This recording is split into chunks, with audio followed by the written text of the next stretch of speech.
Welcome back. In this video, I'm going to try to put some of Chapter 7 terms into context by showing you a sample lesson plan and 2 stages in that plan where receptive skills are used. Note that this is a sample PPP lesson plan and it's designed for all skills, meaning not just one skill like reading or listening. That said, with some critical thinking, I think you'll find that most of the content can be applicable to other types of lesson plan formats. All right, let's get started. In Chapter 5, you learned the structure of the PPP lesson plan format. Remember when you fill out plans or templates like this that the amount, type, and length of activities are going to vary depending on the class. Okay, so you've got this format, but where do we place the receptive skills? To begin, let's start with where we shouldn't place receptive skills as the main focus. That's going to be the production stage. In this type of plan, your students should be ready by that endpoint to produce their own language in speaking and writing. So receptive skills do not belong down here as a focus. You can have dynamic tasks that use reading and listening, but the focus of that task should be to speak or write. Let's move on to where perhaps they're better placed.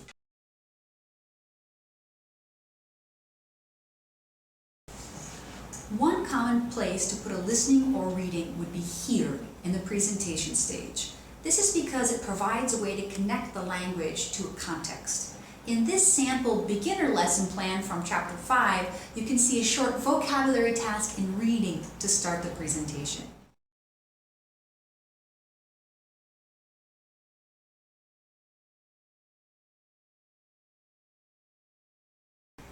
It's important that the language be level appropriate here.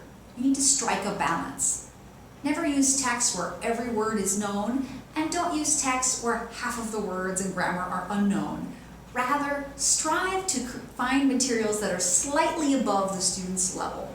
It's enough that they understand the general ideas, but are still going to need to guess at some words, phrases, or parts from context.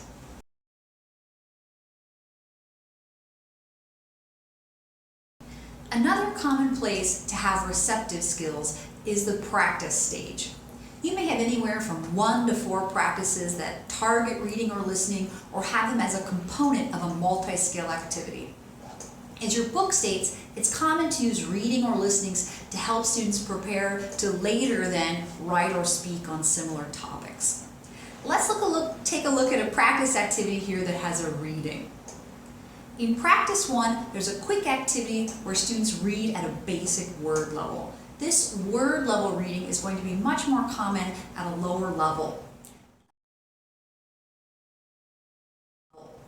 A step up from this might be a sentence level reading where the vocabulary word is placed into a sentence. This trains students to guess vocabulary from context and also allows to show words that are associated with the targeted vocabulary.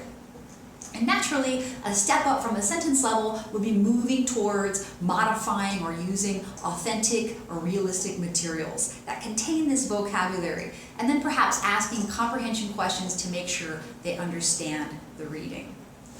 Word or sentence level reading tasks like these are fine, but you'll want to remember that staying at this short level means your students would be really challenged if they were presented with an extended or a real reading task in English. In order for your students to read things like emails, books, or reports in English, they have to practice reading at that level, much beyond that word or sentence level. This is important to remember. As your students progress in their language abilities, the text should also progress in length and complexity.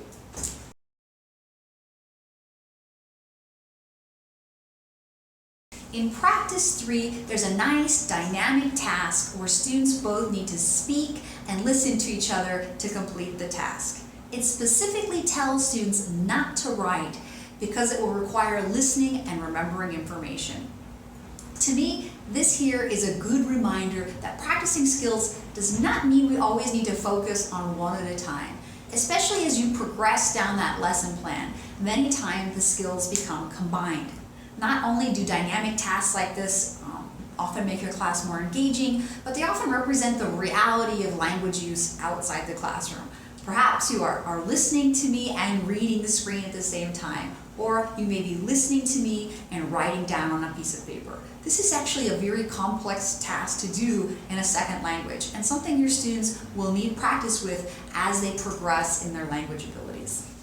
Okay, we've come to the end. In this video, we've looked at the PPP lesson plan and 2 sample receptive practices.